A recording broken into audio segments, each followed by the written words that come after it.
तुमचं कौतुक करावं, कारण पुतळा जितका प्रतिम वर गेल्याच्या नंतर माणसाच्या अंगावरती काटे येते. आपल्याला पुतळा बघून चालणार नाही. राजाने आपल्यासाठी काय केलं तो विचार आपल्याला शिकवावा लागेल. छत्रपती शिवरायांनी या देशातल्या जनतेसाठी काय केलं, आपल्यासाठी काय केलं, धर्मवीर छत्रपती संभाजीराजांनी काय केलं, त्या इतिहासाचा विचार आपल्याला मागे घ्यावा लागणार. एक होता एक मुलगा असताना सुद्धा छत्रपती शिवरायांना धर्मवीर संभाजीराजे ज्यांनी रयत सुखी राहावी, ही जनता सगळी सुखी राहिली पाहिजे. आपल्या राज्याच्या देहाचे तुकडे तुकडे झाले, परंतु आपल्यासाठी, आपल्या कल्याणासाठी, आपल्या सुखासाठी अहोरात्र त्यांनी संघर्ष केला. ज्या ज्या वेळेस आपण असे डोळे दिवे पुतळ्याची उभारी करतो,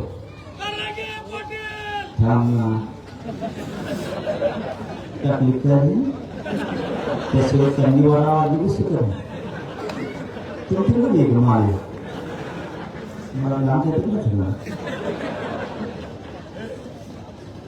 टाकणार कमी करायला.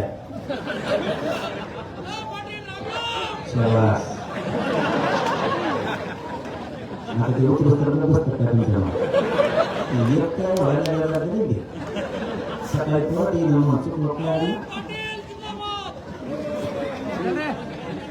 पाणी टाका पाणी किंवा 2 दिन आहे. तुम्हाला एक हात जोडून विनंती करून सांगतो, तुम्हाला ते ऐकावं लागणार.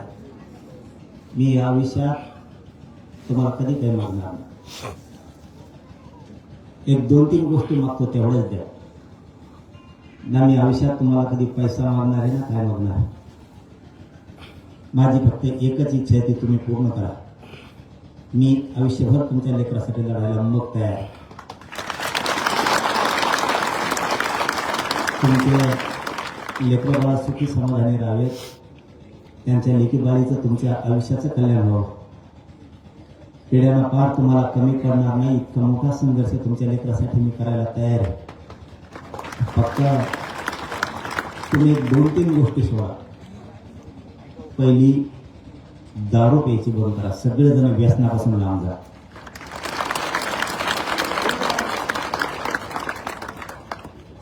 तुमचे धक्के येतात आता इतक्या विचारलं तुम्ही कसं घ्या म्हणता. गडबडला तर लय मेंबर दिसते तुमचे. तुमच्या पायाला हात लावून सांगतो तुम्ही काय माझ्या बापाचं पेत नाही पण दारू पिऊन संसारात वटलं होतं आपण. छत्रपती शिवराय आपण नेमके अंगात घेतलेच काय मग? धर्मवीर छत्रपती संभाजीराजे आपण अंगात घेतले काय? आपण त्यांचे विचार नेमके घेतले का? दुनिया पुढे गेली. आपल्याला जर पुढे जायचं असलं तर आपल्याला व्यसनापासून अगोदर लांब जावं लागणार. व्यसनाला हात लावू नका. तुम्ही जर दारू पेलात तर आपला संसार उद्ध्वस्त होतो. आपले लेकरं बाळ सकाळी गेलेला बाप संध्याकाळी कसा ह्या रोडमध्ये असतो.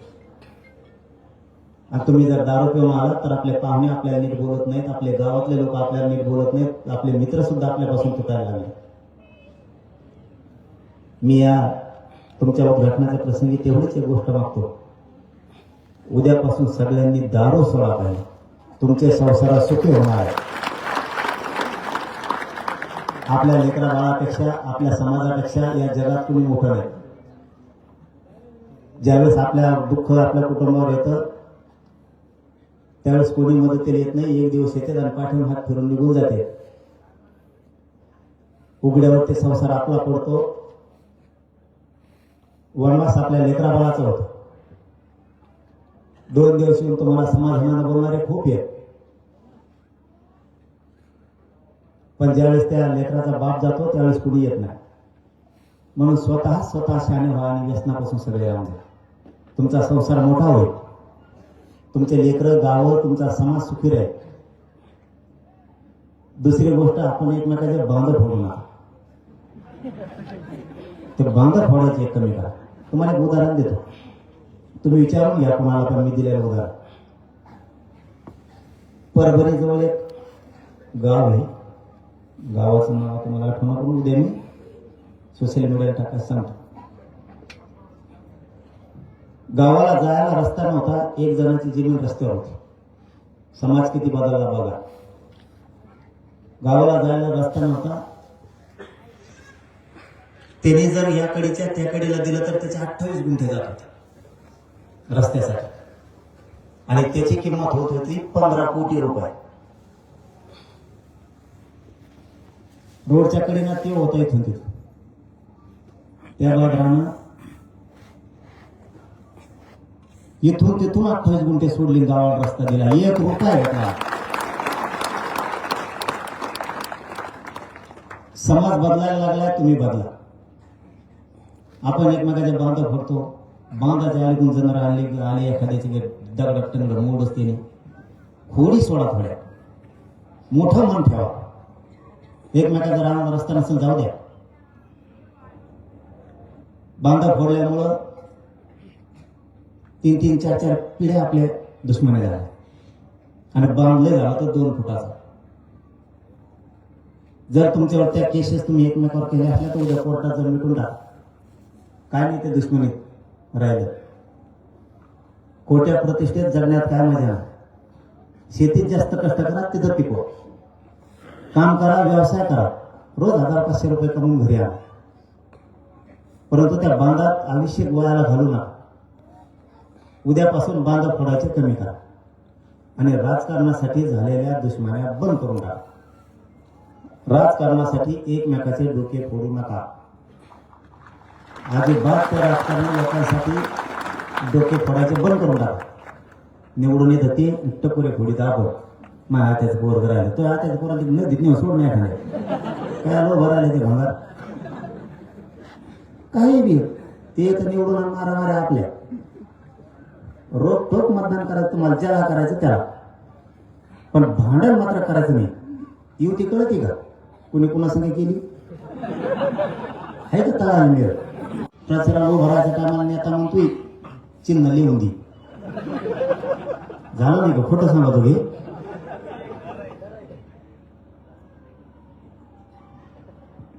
हा गावात चालू का आज?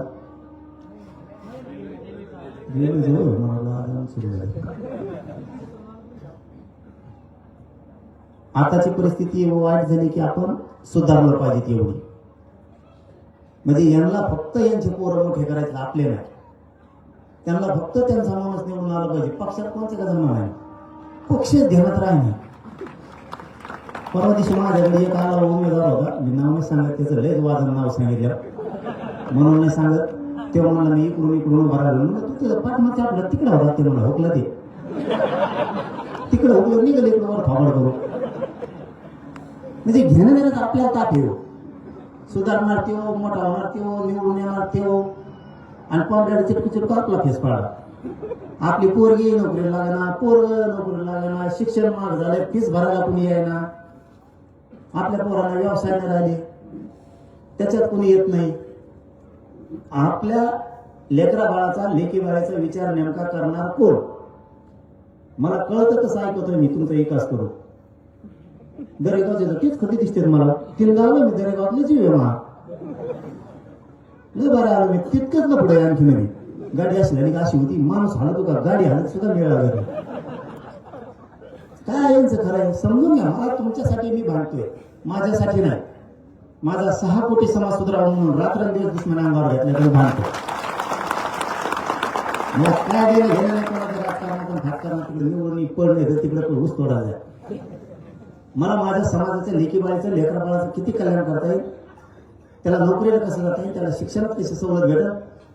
आज लाखो पोरी MBBS मध्ये चालल्या, पोलीस मध्ये चालल्या, लाखो पोरं सगळ्या क्षेत्रात चाललेत. पोलीस भरतीत, कशात, रेल्वेत, इंजिनियर व्हायला लागले, कुणी महसूल मध्ये चालले. ते आनंद माझ्यासाठी महत्वाचा. आणि तुमच्या दारात लाल देव आल्यावर तुमच्या सगळ्यात मोठा आनंद ते तुमच्यासाठी सुद्धा तुमचे लेखबाळ अधिकारी झाले, मग तिची अशी मिरवणूक निघावा, त्याच्यापेक्षा मोठा आनंद आहे का? ते गचपणा निवडून आले एखाद्या त्याची मिरवणूक काढी गावात आपल्या लेकरा बाळाची निघाव आपली पोरगी डॉक्टर व्हा PSI व्हा आपलं पोरग तहसीलदार व्हा ती मिरवणूक गावात निघावा आपल्या आज्याला आपल्या बापाला आपल्या आजीला आपल्या आईबापांना आपल्या पाहुणाला त्याच्यापेक्षा मोठा आनंद नाही साहेब काय याचं कोण आहे कोणी नोकरीवाल्याचा चेहरा बघा ना आपला चेहरा बघा फेस पाड्या काम करू आपलं नोकरीवाल्या लाल जरच दिसते काय खाताय त्याची त्याला माहिती ही सत्यता आहे त्याच्यामुळे घरात नोकरीला माणूस पाहिजेच त्याशिवाय दलिंद्री पार होत नाही त्याच्यात वेगळंच तेज आहे आपल्यात वेगळंच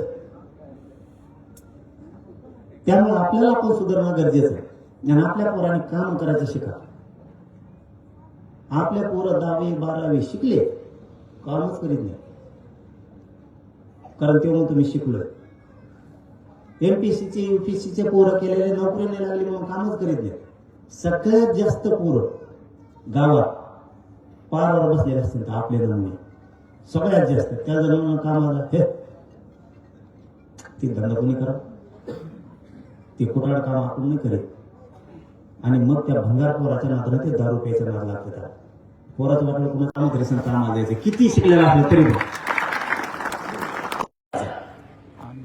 आपला बाप दूध घेऊन शहरात जातो ना आपण स्वतः जायचं वाट लाजायचं नाही लागलं तर मारणार आपण पण आपल्याला असं कळले या खंडा पाटील म्हणला गेले 150 कप चहा सांगितला घेणं नाही देणं नाही लय मोठा फुगीर जाऊन सगळे कामा धामाचे सगळं देहावर व्हायला लागला इकडं ते म्हणा तू पाडला करून तू काय तू घालून काय ते घ्यायला गेला तर 150 रुपयाच्याच माझे कोणकडे येईन करून हिंडत कामा धामाचं कुणीच विचारे ना त्याला आपले चव आपण घालू नका लोक जळाले पाहिजेत आपल्यावर लोक असे जळाले पाहिजे ते म्हणले माल हे लय मोठ्या घरचे होते रोज काम होते तिथे हा बदलले रे लोक धना दर शेतात अरे आता खानदारी धंदा आहे मराठ्यांचा क्षेत्रीय मराठ्यांचा शेती कसा कस शेती कामाला आपण आपली शेती कशाची उत्पन्न होत लागायचं नाही जो सांगतोय का तो मोठ्या घरचा आहे ठीक आहे जुळलं का तू मग हेच तर सगळं गणित मग सांगतो मध्ये बोलले आपल्याला कारभार आवड मला काय देत असतं म्हणून देवेंद्र फडणवीस मला स्टेशन मध्ये दिले ते म्हणतो याच्या नादीने लागायचं कोणाचा लागायचा ते जळाला 5-6 महिने महानादच वाढायचे ते म्हणतो तुमचा मित्र व्हायचं काय मित्र होतं आपल्याला काही आरक्षण जातेला तिकडं नेता नाही घेता नाही नको नाही नको मी तळमळीने माझ्या समाजाचं काम करतो मी पूर्ण आयुष्य माझं डावावर लावलंय मला इतक्या दुश्मना झाल्या मी कधी पण मरू शकतो इतक्या दुश्मना झाल्या पण तुमच्या लेकरा बाळासाठी पठ्ठ्या माग वाटत नाही कारण तुमच्या रक्तामासाचा ओरिजिनल वडील काही पण अंगावर येऊ दे मी खंबीर आहे नमुने त्यांना आता घरचे काही चिरत नाही कारण त्यांच्या ध्यानात आले आता हे काय कामात येत नाही आपल्या त्यापेक्षा जाते फक्त ते एकदा विचारते तुम्ही येणार आहेत का हे नुसतं म्हणतो एवढंच म्हणतो फक्त या रोग आला का कोणते शब्द त्यांना बोलायला कारण आम्ही आता समाजासाठी पूर्ण वावून घेतो आम्ही विचारच नाही करत 3 कोटी मराठी आतापर्यंत आरक्षणात घातले जे कधीच आपल्याला काहीच मिळणार नव्हतं आणि मिळून देणार नव्हतं ते सुद्धा आपण घेतो तुम्ही जरा आता थोडं दमाने चाललं साहेबच म्हणले मला दमाने म्हणलं दमाने तू म्हणशील ते मला जर हळूहळू घेतलं मग सगळं देतो मग हळूहळू आम्हाला काय गडबड नाही मला दम काय हरकत नाही पण मला नाही दिले मी भरलेच असतो बरं का आपल्याला रोख ठोके इथं काय आडून नाही फिरून नाही काय नाही पडद्या मारून रोख ठोके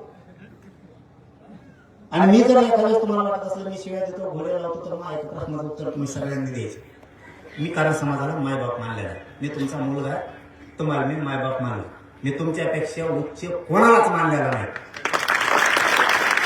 तुम्हाला जर वाटत असलं तिथं बसल्या सगळ्यांना खऱ्या माणसाला मायमावल्याला पोरायला की मी शिवाय देतो म्हणून वाईट वाटत मग एका प्रश्नाचं उत्तर या चौकात जर तुमच्या गावातल्या एखाद्या प्रत्येक माणसाचं जर कुणी तोंडात हल्ली किंवा तुमचा बाप दारात बसलेला आहे त्याच्या कुणीतरी तोंडात हल्ले आणि तो घरात जाऊन रडतोय आणि पोरग दारात बसलेला तुमच्या दारात येऊन एखादा माणूस जर तुमच्या आईबापाला शिव्या देत असला तर दारात बसलेलं पोरग गप बसन का कारण ते जर गप बसतं ते आपल्या पोटचंच नाही तसं मी माझ्या समाजाला मायबाप म्हणलं हे माझ्या समाजाला त्रास देतात, अपमान करतात, आरक्षण देतात म्हणून कथाकच घोडे लावतो मी तुमच्यासाठी.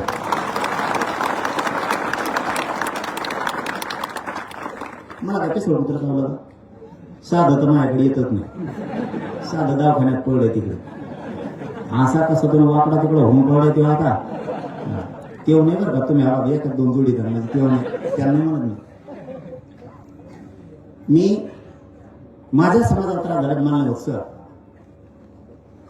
कारण मी ओरिजिनल क्षेत्रीय मराठा.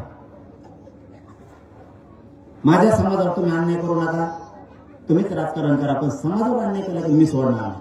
कारण माझ्या समाजाच्या लेकराला एवढं वाटलं झालं, ज्या पोराचा 1% नंबर हुकलाय का पोरीचा 1% हुकला ना, फक्त त्या आई बापाला एकदा जाऊन विचारा आरक्षण किती कामाचं. शिकणाऱ्या पोराला रोज घरातले माणसं घेऊन बसत जा, आरक्षण कशाला लागतंय, मग तुमचे डोळे उघडतील. शिक्षण एवढं महाग झालं, आता तुमचे सगळ्याचे लेकरं शिकते. आपले टक्कर नाही राहिले शिक्षण घ्यायचे. आता त्याला शेतीत उत्पन्न होईना, पेरलं तर मध्येच पाऊस येते आणि पावसाळ्यात यायचं ते उन्हाळ्यात येते, म्हणजे उलटच झालंय. हिवाळ्यात कवात पाऊस नसतो, हिवाळ्यात पाऊस पडतो, जगायचं कसं आमच्या मराठीने. म्हणून मी माझ्या समाजाच्या लेकराला आयुष्याचं जितकं देता येईल तितकं द्यायचं काम करतो. आता आरक्षण दिलंय, राहिलेलं पण द्यायचंय. आता पोरं आपल्या व्यवसायाकडे पण द्यायचं, कारण पोरांनी व्यवसायाकडे सुद्धा जाणं गरजेचं आहे. आणि पोरांनी लाजायचं पण नाही. आपल्या आत्ता सांगितलेला मंत्र ध्यानात ठेवायचा, उद्या पण सगळ्या पोरांनी कामाला जातात ना. दोनच्या रमून गाठी जण काय घेण्याचं काय शहरात दारू सोडणार का तुम्ही? काय तुम्ही घेता का? कसा वेळ टुकटुक लावला हो, घेण्याचं गुंडा आहे नाही. नित्यानं लयचं होतं ही काढायला हो म्हणून देणार, हे म्हणते हो. आता हे आता ते चौकीला असं तू काय हो म्हणतो, यांना हो म्हणतो यांच्याकडे बघतो मी. आणि माणूस तुम्हाला एक काम सांगतो, तेवढं करा. करताना तुमच्या लेकरा बाळासाठी झटतं बरं का, रात्रंदिवस जीवाची बाजी लावली. मी तर डावावर लागलो पण माझं कुटुंब सुद्धा लागलंय. कधी लेकरा बाळाचा सुद्धा घात होईल सांगता येत नाही, इतके दुश्मन झालेत मला. का तर मी फक्त गोरगरीब समाजाचं मराठीचं काम करतोय, त्याला मोठं करतोय म्हणून. पण आम्ही सगळ्यांनी ठरवलेलं मरण आलं तरी मागे सरकार नाही, कुटुंबाने मी सुद्धा. तुम्हाला काम सांगतो सोपं तेवढंच करा फक्त तुम्ही. यांना आता दारू सोडायची सांगितलं, यांनी जर सोडली नाही तर यांच्या भाकरी बंद करा. तुम्हाला काय करा, मी आणि तुमचा भाऊ म्हणून तुमचा माग नसता मला हळूच फोन करून सांगा, याला 3दा सांगितलं पण पेची सोडी ना, त्याला अंतरावर बोलून घेतो ना, असा मिटोबा काढतो त्याचा. आपल्याला पर्यायच नाही हे केल्याशिवाय. आपल्याला आपले माणसं सुधारावंच लागणार आहे. आपल्या लोकांना वाईट वळणापासून बाजूला नेवायला खोट्या प्रतिष्ठेत जगतोय आपण. खोट्या नुसतं कुणीतरी मोठं पण द्यायचं आणि त्याच्यावरच आपण उड्या मारायचं. आपल्याला आता कृती करावं लागणार आहे, खरं काम करावं लागणार. नुसते भाषणातून या गोष्टी होणार नाही. दादा कुणीतरी नेता यायचं भाषण ठेवायचं, कुणीतरी यायचं भाषण ठेवायचं, त्याच्यात आपण सुधारत नाही. आपल्याला एकजूट कायम ठेवू. आपण सगळ्यांनी आपल्यात हळूहळू बदल कसा करता येईल, कारण 70-80 वर्षाचं किचकट यात आहे. हे बदलायला 1-2 वर्षात बदलत नाही तरी खूप बदलले. आपल्या लोकांनी भांडणं कमी केले, बांधाचे भांडण होत नाही, केशी सुद्धा करीनात आपल्या एकमेकावर जातात, इतके बदलले. पहिल्यांदा आपले अधिकारी आपल्या कामाला येत नव्हते, आता सगळे अधिकारी जवळपास आपले काम करायला लागले. राज्यातले सगळे, कोणी आता टाळाटाळ करत नाही. इतकी एकजूट झाली. आता आपलं सुद्धा त्यांना साथ देणं गरजेचं आहे. आपले लोक ज्यावेळेस आपल्याला साथ देते त्यावेळेस आपण सुद्धा त्यांच्या पाठीशी उभं राहायला पाहिजे. आपलं एकदा काम झालं की मग मोकळं झालं, आता ती मरून देते. ही भूमिकेतून बाहेर यायचं. आता पक्षात तुम्ही 1000 काम करा, जातीचा प्रश्न आला की पक्ष गेला खड्ड्यात, लगेच एकत्र आला पाहिजे सगळ्यांनी, तर आपण टिकणार आहे. नाही तर मग आपण टिकत नाही, मग आपली एकाची जीव मिळणार. त्याच्यासाठी आपण पक्षात कुठल्याही राहा, पण ज्या दिवस समाजावरती अन्याय अत्याचार होईल त्यावेळेस सगळ्यांनी एका छताखाली येत जायचं. पहिल्या नंबरला जात ठेवायची, दुसऱ्या नंबरला पक्ष. आधी जात समाज आणि नंतर पक्ष. आपल्याला उलट्या सवय लागल्या, आधी नेता ते पक्ष आणि मग समाजाचं. नाही सुधरू शकत मग आपण. मी जसं ठरवलंय माझा समाज सगळ्यात अगोदर मला माझा समाज मोठा करायचा, समाजाचे लेकर आनंदी करायचे, सुखी ठेवायचे, समाजाची काळजी घेऊन काम करतो. तेच काम आपण सगळ्यांनी इथून पुढे सुद्धा करायचं. तुम्ही खूप चांगला पुतळा उभारलाय, तुम्हाला खरंच मनापासून खूप शुभेच्छा देतो. पण पुन्हा एकदा आणखी सांगतो, शेवटी समाजाचे लेकरं डोळ्यासमोर हमेशा ठेवा, कधी ते विसरू नका. एकदा जर दारिद्र्याचा खास समाज गेला तर आपल्याला ओढता ओढणार नाही. आणखीन वेळ आपल्या हातातली गेलेली नाही, आणखीनही वेळ आपल्या हातातली गेलेली नाही. इतके सावध व्हा की समाजाला कुठं अडचण आली त्याला फोन करून विचारा. कुणी दवाखान्यात असेल, कुणाचं दुखत असेल, कुणी आजारी असेल, कुणी ऍक्सिडेंट झालं, कुणी पडला, त्याच्या मदतीला जा. गावात एखादं गरीब घर असेल, त्यांच्यावर खूप त्रास आहे, कुणाचं वारलंय, त्याला मदतीला हात द्यायचं काम करा. पुढच्या काळात आपल्याला एकमेकाची काळजी घ्यावं लागत आहोत गावाकडून. पूर्वी जर असं कधी झालं, आपण पहिली एखाद्याची शेतात गंज लावायचो,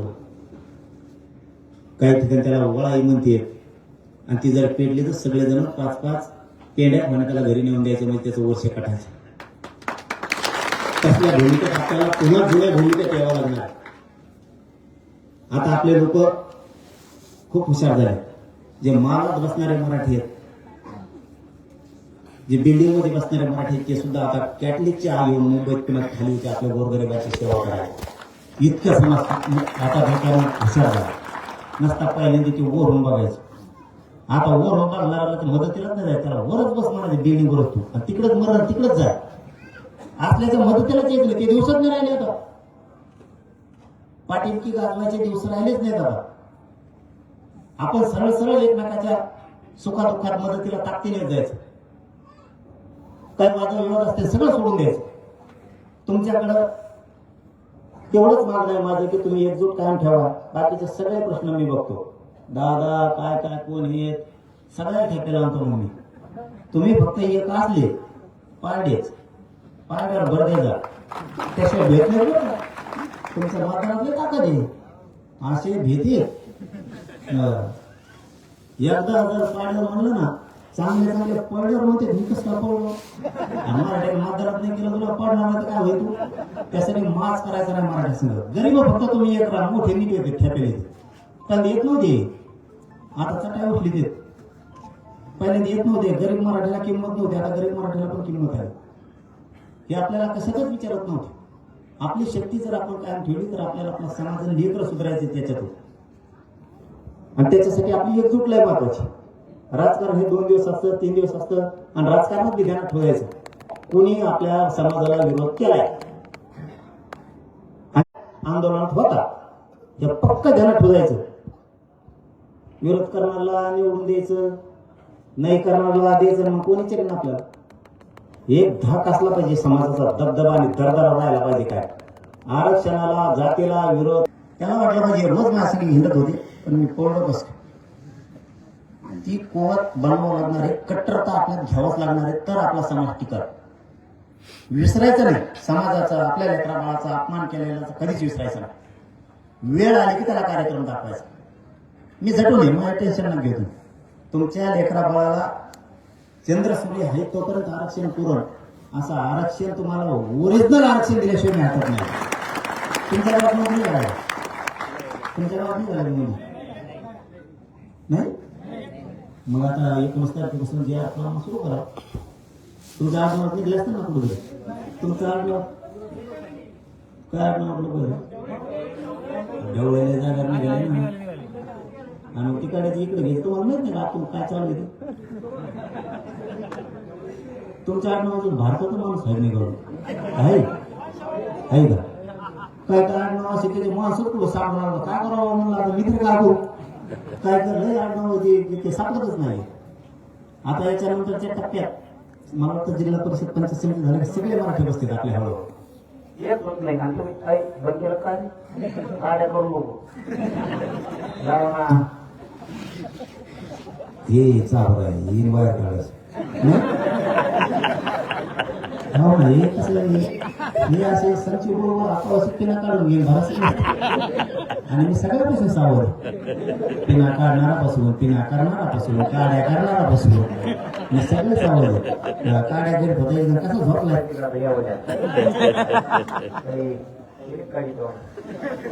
वाटतच नाही बंद करा आणि लोक मजा काय करताय म्हणून एखादा प्रश्न हो एवढं इमानदारी समाजासाठी फक्त झालंय मी माझ्या मायबाप समाजात आहे.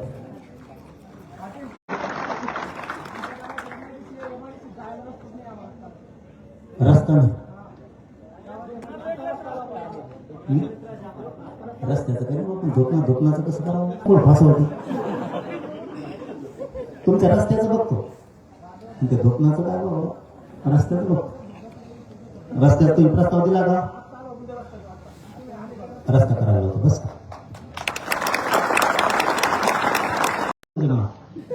असे लय गरज येते पण त्याला वाटतं हे एक दिवस गोडी सांगतो तुमचं काम होतं. तुम्हाला काही देणं घेणं आहे का, तुमच्या लेकरा बाळाचं कल्याण हो कसं बोलून देणं, तुम्हाला काही देणं घेणं आहे का. आणि यांना माहीत भाषा कळत, यांना दुसऱ्या भाषेत हे नीट होत नाही. हे लय निबार झाले. आता माऊली सहित घरी राहायला नाही पाहिजे, सगळे राहिले शिवनेरी गडावर. मला एक सांगा, खोटं सांगू नका, शिवनेरी कुणी कुणी बघितला, बळत हातवर केला बघा ना, मागं लागेल झालं एवढे. याचं कारण सांगतो तुम्हाला, ऐका. आपला बाप असून वर टेक ना खाली गच्ची.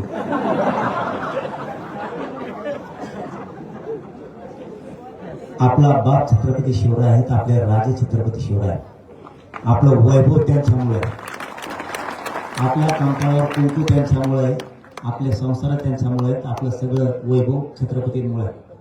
त्या छत्रपतीच्या शिवनेरी गडाला कोणत्या पायथ्याला हात लावू नये का.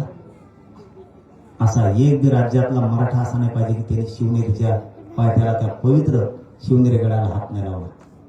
आपलं आयुष्य सार्थकी लागलं फक्त त्या किल्ल्याच्या राजाच्या पाय पडून एकदा शिवनेरीवर सगळ्यांनी यायचं. वर्षातून एक दिवस जायचं म्हणजे जायचं, अजिबात काटकसर करायची नाही.